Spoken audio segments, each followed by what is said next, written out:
அன்பானவர்களுக்கு வணக்கம்.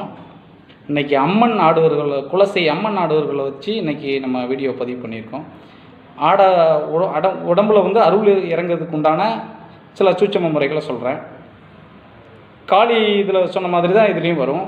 ஆனால் அதுக்கு சாணம் வச்சு மொழுகணும். இதுக்கு நீங்கள் குருவ மண், அதாவது செங்கல் செய்யக்கூடிய குருவ மண்ணை எடுத்துகிட்டு நல்ல மொழுகி விளக்கு, ஏதேனும் ஒரு விளக்கு, 5 முக விளக்கு தான் உங்களுக்கு கரெக்டாக இருக்கணும்.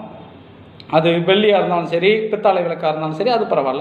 5 முக விளக்கு கோயில்களில் கேட்டிங்கன்னா உங்களுக்கு கட்டாயமாக நீங்கள் காளியாரை வச்சுருக்கக்கூடிய கோயில்களில் கேட்டிங்கன்னா 5 முக விளக்கு கொடுப்பாங்க.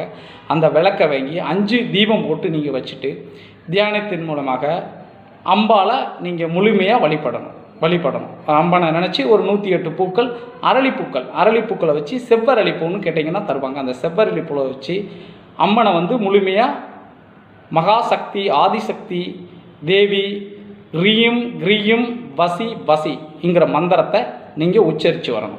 உச்சரித்து வரும் பட்சத்தில் 108 பூக்கள் கரெக்டாக எண்ணி வச்சுக்கணும். எப்போதுமே 108 பூக்கள் எதுக்குன்னா நம்ம ஊடையில் நம்ம மந்திரங்களை மறந்துடும். அப்படிங்கிறதுனால 108 பூக்களை எண்ணி வச்சுட்டு நீங்கள் இந்த மந்திரத்தை சொல்லிக்கிட்டே இருக்கும் பட்சத்தில் அம்மனுடைய அருள் முழுமையாக உங்களுக்கு கட்டாயமாக இறங்கும்.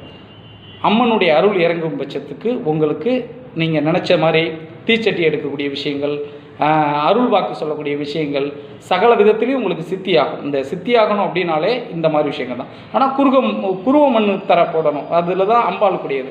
காளிங்கிறது வேறு, இதுங்கிறது வேறு. அது அகல் விளக்கு, இது பித்தாளை விளக்கு. இது 5 முக விளக்கில் கொண்டு வரணும். ஐஸ்வர்யத்தை கொடுக்கக்கூடிய 5 முக விளக்கு. நீங்கள் இதை கடைப்பிடிச்சி கரெக்டாக கொண்டு வந்துக்கிட்டுறீங்க. செய்ய அம்மனுடைய அருள் உங்களுக்கு முழுமையாக இறங்கிடும். சிம்பிளான வழி தான். சிம்பிளான மந்திரங்கள் 108 தடவை, ஒரு நாளைக்கு ஒரு திருப்பு, அதிகாலையில் பண்ணணும். அதிகாலையில் உங்களுக்கு சூரியன் உதிக்க முன்னால் பண்ணிங்கன்னா கொஞ்சம் நல்லாயிருக்கும். இது சூரியன் உதிக்கிறதுக்கு முன்னக்கூடி ஒரு 6 மணிக்கு சூரிய உதயம்னா அதுக்கு முன்னே நீங்கள் பண்ணிங்கன்னா அந்த விஷயம் கொஞ்சம் கரெக்டாக இருக்கும். இதை நீங்கள் பண்ணிக்கிட்டே வாங்க. அம்மன் அருள் கட்டாயமாக உண்டு. உங்கள் குலதெய்வத்தை நல்லா வேண்டிக்கிடுங்க. உங்கள் குலதெய்வம் அம்பாவாக இருந்துச்சுன்னா உங்களுக்கு ஈஸியான வேலை முடிஞ்சிடும். டக்குன்னு அம்மனை குலதெய்வத்தை வேண்டிட்டு பண்ணிங்கன்னா இது கட்டாயமாக முடியும்.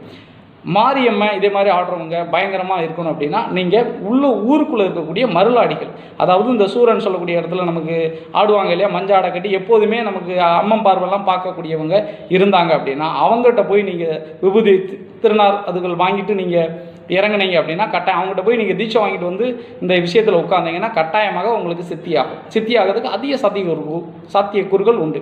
காரணம் என்னென்னா அவங்க ஏற்கனவே ஆடிக்கிட்டு இருக்குங்க. இப்போ நீங்கள் தசராவில் காப்பு கட்டி இந்த டயத்தில் மட்டுமே நம்ம அம்மானை இறக்கக்கூடிய கண்டிஷனில் இருக்கிறோம். ஆனால் அவங்க எப்போதுமே உடம்புல இருக்கிறது பட்சத்தினால கட்டாயமாக அவங்களுடைய அருள் உங்களுக்கு கட்டாயமாக கிடைக்கும். அதனால் அவங்ககிட்ட ஆசீர்வாதம் வாங்கிட்டு நீங்கள் பண்ணுறது உங்களுக்கு எளிய முறை. அடுத்த வீடியோவில் காவல் தெய்வங்களை பற்றி நான் நிறைய பேச இருக்கேன். காவல் தெய்வங்கள் உடம்புல வர்றதுக்கு உண்டான மந்திரங்கள், அதுக்கு உண்டான சூட்சம முறைகளை சொல்கிறேன். வெங்கல சட்டி ஐஸாகிற குளிர வைக்கக்கூடிய தன்மை எப்போதுமே கையில் இருக்கிற குளிர்ந்துருக்கும். அந்த விஷயத்தை நான் சொல்கிறேன். அம்பாள் உடம்புல நம்ம முழுமையாக இருந்தால் தான் வெங்கல சட்டி குளிரும். எல்லாம் வெங்கல சட்டி பயங்கரமாக கொலையே இல்லாமல் வெங்கல சட்டி எடுக்கிறது எப்படி அப்படிங்கிற விஷயத்தையும் அதுக்கு உண்டான பொருள்களையும் நான் கட்டாயமாக உங்களுக்கு அடுத்த பதிவு பண்ணிட்டு வரேன். இந்த குலசை பயணம் தான் இப்போதைக்கு வீடியோ அதிகமாக போய்கிட்டு இருக்கு. எப்படி கிரகம் எடுக்கணும், கிரகம் எடுக்கையில் அருள் வரக்கூடிய தன்மை என்ன, ஏன் கிரகம் எடுக்கையில் அருள் வரலை, தீச்சட்டி எடுக்கையில் அருள் ஏன் விளக்குது அப்படிங்கிற மாதிரி நிறைய விஷயத்தை நான் பதிவு பண்ண காத்திருக்கேன். மேலும் நீங்கள் வீடியோக்களை தொடர்ந்து பார்த்துக்கிட்டு இருங்க. அம்மன் அருள் உங்களுக்கு கட்டாயம் கிடைக்கும் என்பதே என்னுடைய வேண்டுகோள். அம்மன் அருள் கிடைக்கும் என்பது நம்பிக்கையோடு செய்யுங்கள். முதல் விஷயம் நம்பிக்கை. தெய்வத்தின் மேல் நம்பிக்கை கட்டாயமாக வேணும். மந்திர உச்சாடனம் வேணும். நம்பிக்கையும் உச்சாடனம் இருந்தால் அம்மன் அருள் நிச்சயமாக உண்டு. குலசை காளி என்றுமே நமக்கு குறை தீப்பா என்பதே என்னுடைய கருத்து. நன்றி, வணக்கம்.